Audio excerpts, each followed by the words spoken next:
वीबल। चलो, सो एक छोटा सा टॉपिक है हमारे सिलेबस में, एडवांस रूलिंग का सीएमए फाइनल आईडीटी के अंदर में। आइए उसको समझते हैं फटाफट से।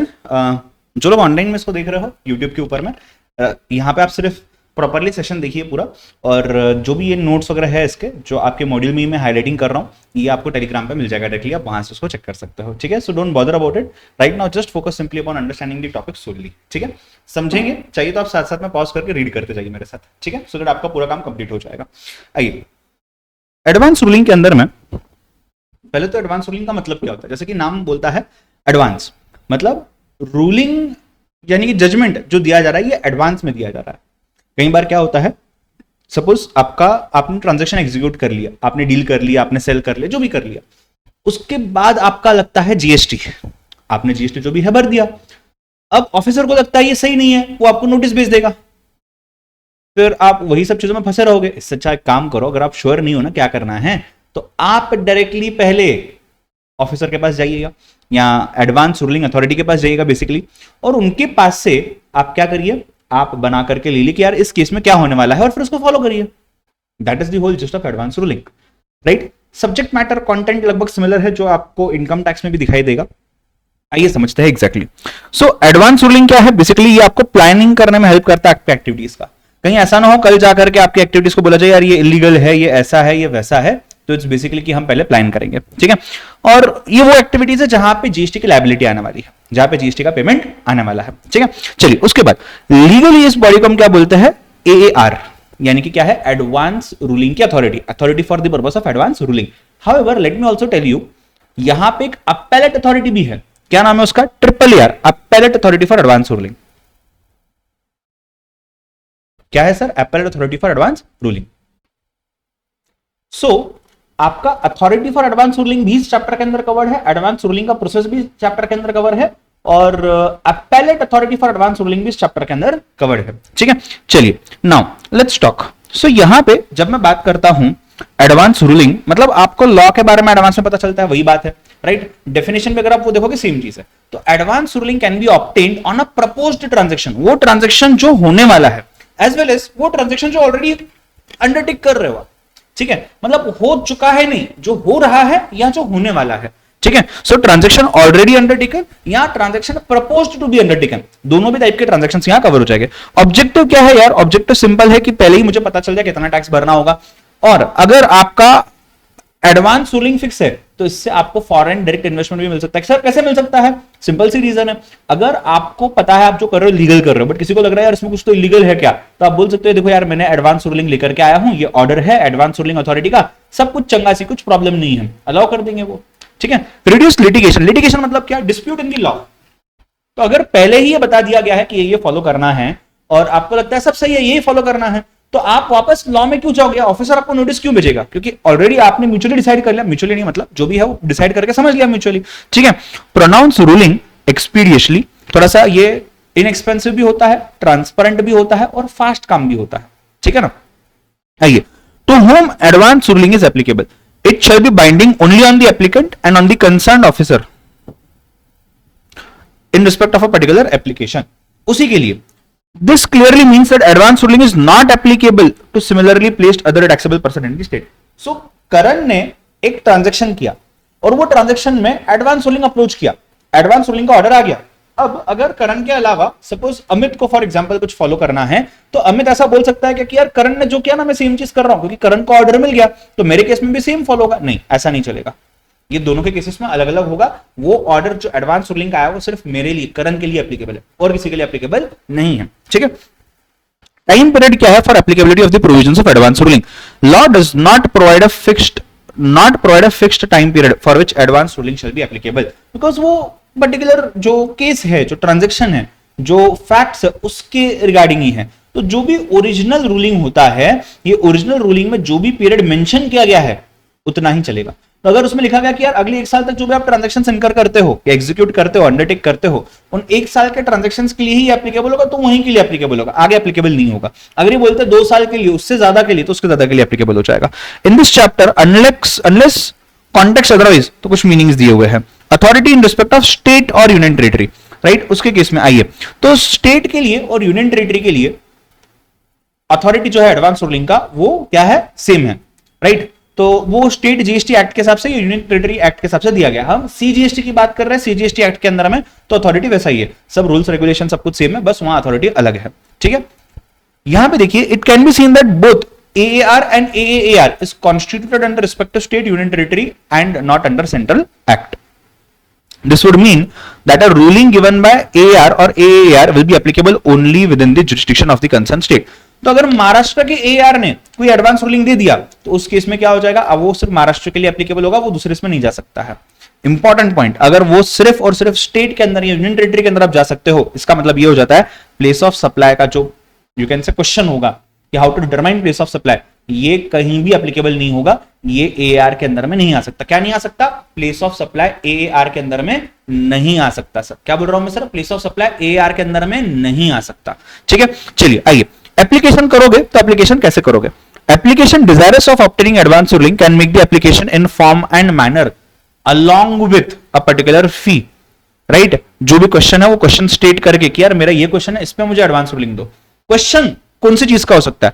Question shell be in respect of only classify goods और सर्विसेज। मुझे लगता है HSN कोड ये लगेगा जिस पे 12% रेट है, ऑफिसर को लगता है नहीं HSN कोड ये लगेगा जिस पे 18% रेट है, तो आप पहले ही जाके AAR से मांग लो क्या है क्या नहीं है, राइट। कोई पर्टिकुलर नोटिफिकेशन एग्जामिशन का हो या अदरवाइज हो जो आपके लिए एप्लीकेबल है नहीं है। Determination of time and value of supply, कुछ बड़े कंसाइनमेंट के केस में ITC अलाउड है या नहीं है, अगेन बड़े कंसाइनमेंट के केस में। Determination of liability to pay the tax, यहाँ whether you are required to get registered और नो। कई बार एग्जामिशंस दिए गए हैं रजिस्ट्रेशन में, आपको याद होगा हमने 22, 23, 24 एक्सेट्रा देखा था, तो उसमें भी सेम चीज आ रही थी। तो 23 सेक्शन बोल रहा था जहां पे आपको रजिस्टर नहीं करना है, उसको कुछ एग्जामिशंस थे, हैंडीक्राफ्ट गुड्स ये वो एक्सेट्रा एक्सेट्रा, तो वहां पे हम कंफ्यूज हो सकते हैं। तो जहां पे अमाउंट ज्यादा इन्वॉल्व है वहां पे आप बात कर सकते हो। Where any particular thing done by the applicant with respect to goods और सर्विस अमाउंटिंग टू और resulting in the goods services within the meaning of that particular term, उस केस में क्या हो जाएगा सर? उस केस में ये एप्लीकेबल हो जाएगा। एक बार यहां तक देख लीजिए, समझने आ गया है तो A टाइप करिए चैट बॉक्स में। आगे बढ़ते हैं, देखिएगा क्या बोलते हैं ये, advance ruling can be sought only on the above mentioned aspects. उसके अलावा एडवांस रूलिंग नहीं चल सकता है। जितने पॉइंट्स ऊपर हमने देखे ना 7-8 पॉइंट, उतने नहीं। रेसिडुअल हेड कुछ नहीं है, एंड अदर्स एंड सिमिलर ऐसा कुछ भी नहीं है। प्रोसीजर क्या है? जैसे ही एप्लीकेशन आ जाता है, advance ruling shall cause a copy of thereof forwarded to the officer and ask him to furnish the records. तो records कॉल किए जा सकते हैं, provided where records have been called off by the authority, such records shall be returned also as soon as possible. लेके सिर्फ अपने पास रखने नहीं है रिकॉर्ड्स, बिजनेस चल रहा है उस बेचारे का, उसको देना पड़ेगा, वापस देने हैं, ठीक है। अथॉरिटी में after examining the records called for and after hearing the application or his residence authority etc by order either admit or reject the application. मतलब ऐसा नहीं कि आपने एप्लीकेशन फाइल किया तो आपका यू कैन से AAR के लिए काउंट किया ही जाएगा आपका केस, नहीं, जरूरी नहीं है। उनको लगता है यार आपने तो कुछ कॉन्ट्रावीन करके किया हुआ है या कोई दूसरी चीज के लिए किया हुआ है, तो आपको अलाउ नहीं करेंगे, उस केस में आपका एप्लीकेशन जो है वो रिजेक्ट किया जाएगा, ठीक है। सो एडमिट जहां पे क्वेश्चन जो भी है ये C provided further that not admit जहां पे आपका जो भी एप्लीकेशन है ये ऑलरेडी पेंडिंग है और डिसाइडेड है, तो आपने उसी चीज के लिए ऑलरेडी AAR फाइल किया हुआ है और उससे आपका आंसर आ चुका है, या कोई भी provision of the act use करके आपने कोई रेफरेंस किया है ऑफिसर को एक्सेट्रा, और वहां से आपको आपका आंसर मिल चुका है और फिर भी आप वापस जा रहे हो, नहीं चलेगा, right. No application shall be rejected unless opportunity of being heard has been given. तो अगर आप रिजेक्ट कर रहे हो, आप एडमिट नहीं करना चाहते हो कि यार देखो ऐसा है, तो आपको उसके लिए OOBH देना पड़ेगा, अपॉर्चुनिटी ऑफ बीइंग हियर्ड देना पड़ेगा। अगर आप रिजेक्ट कर रहे हो तो रीजंस फॉर रिजेक्शन आना चाहिए।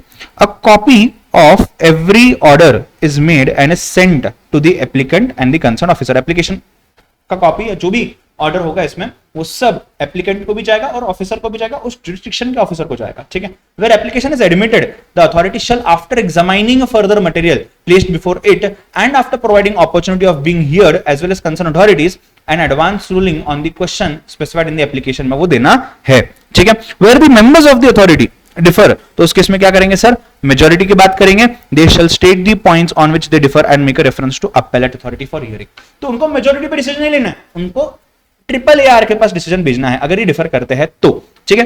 कब तक डिसीजन सुनाना है? डिसीजन राइटिंग माना चाहिए with 90 days from the date of receipt of application. तो 90 डेज मतलब फास्ट ट्रैक है, फटाफट हो जाएगा। Copy of advance ruling application is signed by the members and certified and then given to the applicant etcetera, ठीक है। Appellate authority for the purpose of advance ruling, अगर आप नाखुश हो, आप या डिपार्टमेंट जो भी नाखुश हो advance authority for advance ruling से, आप appellate authority for advance ruling पे जा सकते हो। ठीक है, अपील टू अपेलेट ट्रिब्यूनल में आप जा सकते हो। अपेलेट ट्रिब्यूनल कौन सा? GST appellate tribunal? नहीं, एडवांस रूलिंग अपेलेट ट्रिब्यूनल। तीन ही पॉइंट से क्या है देखिए। कंसर्न ऑफिसर जिसको भी अलॉट किया गया है वो ये एग्रीव्ड अपील जो है इसको चेक कर सकता है। Every appeal under this section shall be filed with in the period of 30 days, right, provided that if the appeal authority satisfied they can further condone for a period of 90 days. उसको not exceeding 30 days condone कर सकते हैं। तो allow करिए further 30 days. सो कितना है? 30 days में करना है, पर 30 डेज में अगर नहीं कर पाते कोई रीजन की वजह से तो डबल कर दिया जाएगा। Every appeal shall be in some particular form जो दिया गया है और उस फीस के साथ, right. National appellate authority for advance ruling कौन कौन आएगा इसमें? प्रेसिडेंट आएगा, टेक्निकल मेंबर सेंटर का, टेक्निकल मेंबर स्टेट का आएगा, उनका क्वालिफिकेशन दिया हो, कस्टम वाले होने चाहिए एक्सेट्रा।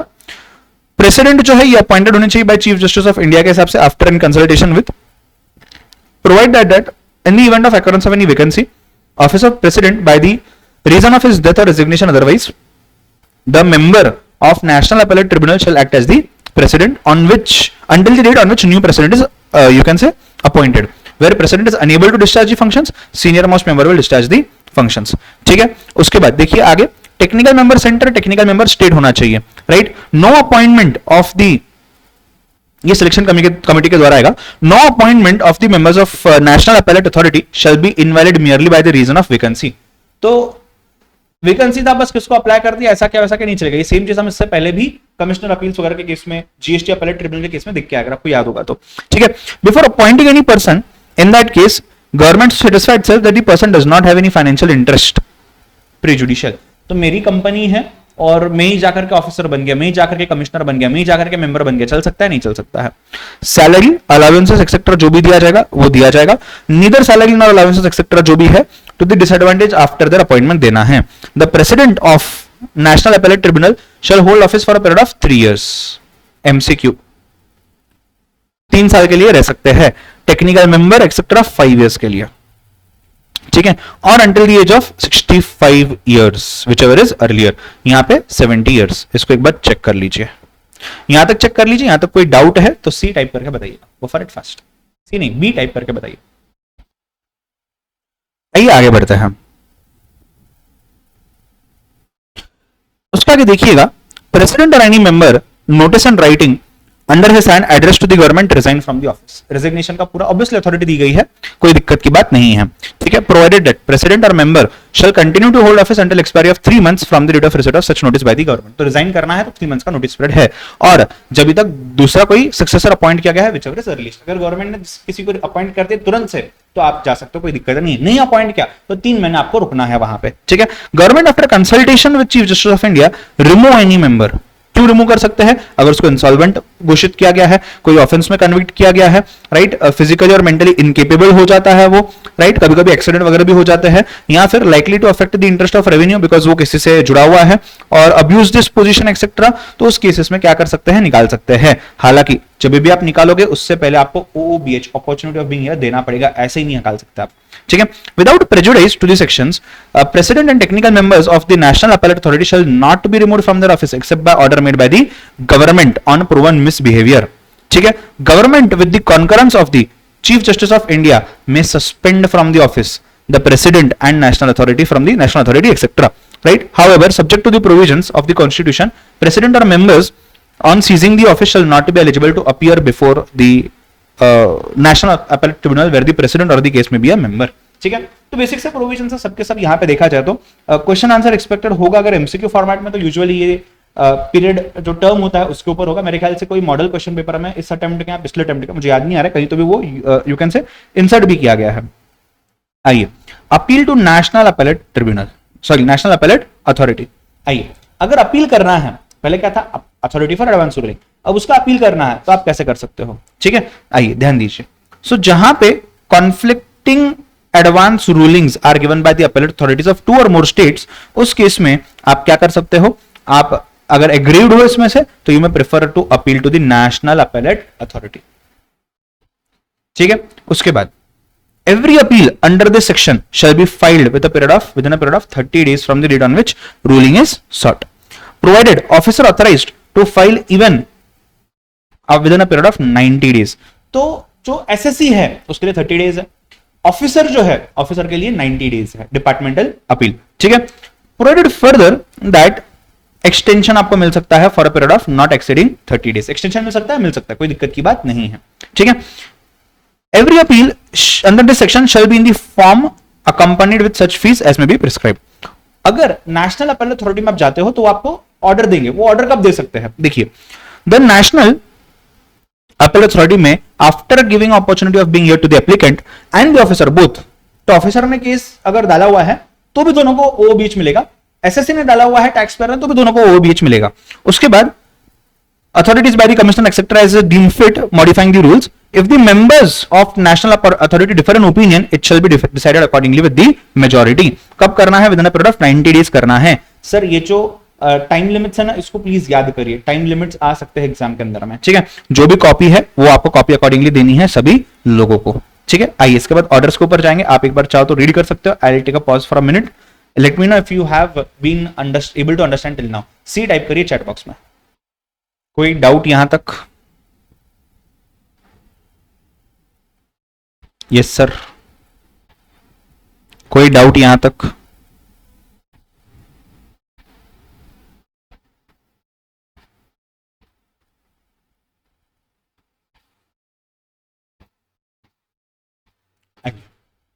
पूरी तरीके से सामने ध्यान दीजिएगा।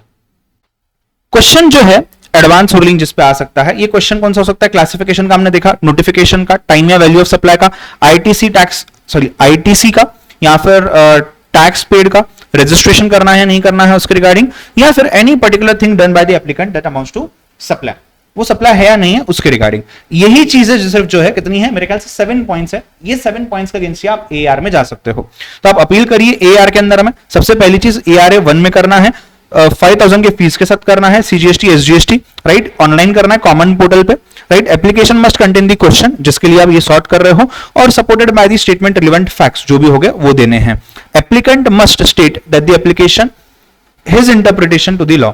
तो मुझे क्या लगता है कि ये गुड्स है, सर्विस है, इतना परसेंट है, ये है, वो है, रजिस्टर करना है नहीं करना, मुझे जो भी लगता है वो मुझे पहले स्पेसिफाई करना है।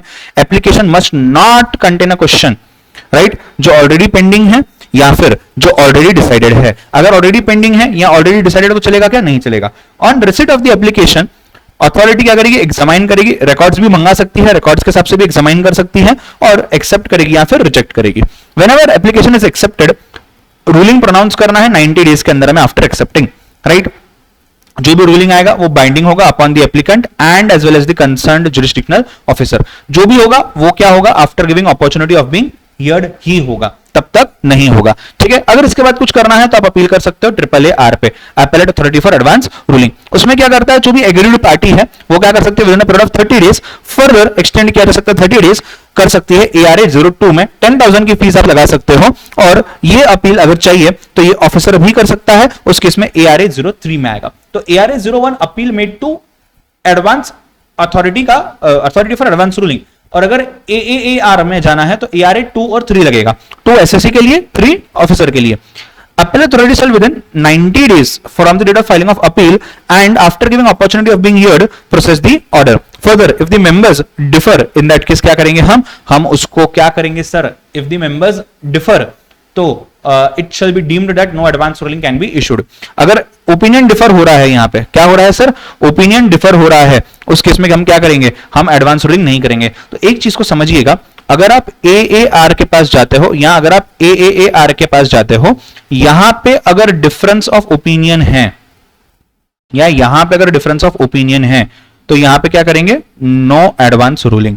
और यहां पे क्या करेंगे? रिफर टू AAAR, ठीक है। सो अगर यहां पे डिफरेंस होता है तो आप यहां जाइए, यहां पे डिफरेंस होता है तो आप समझेंगे एडवांस रूलिंग इशू नहीं किया जा सकता, ठीक है। उसके बाद देखिएगा आगे नेक्स्ट पॉइंट, अथॉरिटी और अपेलेट अथॉरिटी में amend any order passed by it to rectify any error apparent on the record. But कब तक करना है? ये within a period of 6 months तक करना है from the date of order.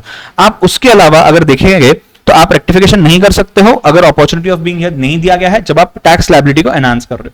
तो टैक्स ज्यादा पे करने लगा रहे हो तो उस केस में क्या करना है? OOBH देना है। Advance ruling will be void ab initio if applicant is obtaining it by way of fraud. पहले डे 1 से उसको फ्रॉड अगर लिया गया तो डे 1 से उसको ऐसे माना जाएगा। Conflicting advance rulings are given by appellate authorities of 2 or more states where members of the appellate authority differ in that case no advance ruling can be issued. इसके बाद सर क्या होगा, नेशनल अपीलेट अथॉरिटी में जाओगे। कितना, third नहीं second, पहला advance ruling authority, दूसरा appellate authority for advance ruling, तीसरा नेशनल अपीलेट अथॉरिटी। क्या बोलता है national appellate authority, 90 days department के केस में, 30 डेज अपने केस में। कहां से, अपीलेट अथॉरिटी से, ठीक है। उसके बाद फर्दर कंडोन किया जा सकता है 30 डेज का, ऑर्डर पास करना है with in period of 90 days, and members अगर डिफर करते हैं तो मेजोरिटी लिया जाएगा। क्या बोल रहा हूं मैं, मेंबर्स अगर डिफर करते हैं तो क्या लिया जाएगा सर, मेजोरिटी लिया जाएगा। सो नेशनल अपीलेट अथॉरिटी के केस में अगर डिफर करते हैं तो हम क्या करेंगे सर, मेजोरिटी लेंगे। मेजोरिटी लेंगे मतलब क्या हो जाएगा, 51% हम लोग ले लेंगे यहां पे। अगर यहां तक आपको समझने आया है तो प्लीज फटाफट से मुझे डी टाइप करके बताइएगा, गो फॉर इट फास्ट। इसी के साथ आपका एडवांस रूलिंग का जो टॉपिक है ये होता है खत्म। एक केस है यहां पे, इस केस को थोड़ा सा देखते हैं। 2018 का केस है, देखते हैं केस क्या बोलता है। Global research education services private limited 2018, west Bengal appellate authority advance ruling से आया है। तो ये क्या बोलते हैं, promoting courses of foreign university, finding suitable prospective students to attend the course and then recruiting them and assisting them in recruiting. ये जो होता है ना कि यार कनाडा में जाके पढ़ाई करो, यूएस में जाके पढ़ाई करो, यूके में जाके पढ़ाई करो, तो उस केस में इसको इंटरमीडिएट सर्विसेज बनाया जाए और इसको एक्सपोर्ट ऑफ सर्विसेज नहीं कहा जाए, राइट। अगर एक्सपोर्ट ऑफ सर्विसेज कहेंगे तो बहुत सारे बेनिफिट मिल जाएंगे, बट अगर इसको इंटरमीडिएट सर्विस कहेंगे तो आपको याद है place of supply intermediate service के केस में कहां था, इंडिया में ही था ना। उस केस में क्या हो जाएगा, उस केस में प्रॉब्लम आ जाएगा। आपको कैसा प्रॉब्लम आ जाएगा, आपको टैक्स वगैरह बहुत सारे लग जाएंगे। तो उसके बारे में यहाँ पे ये दिया हुआ है, therefore services carried out would be considered as intermediate and not export of services. उसके बारे में यहाँ पे डिटेल में दिया गया है, ठीक है। बात पूरी सिमिलर ही है जो हम पढ़ के आ चुके हैं। तो यहां मैं इस टॉपिक के लिए स्टॉप करता हूं।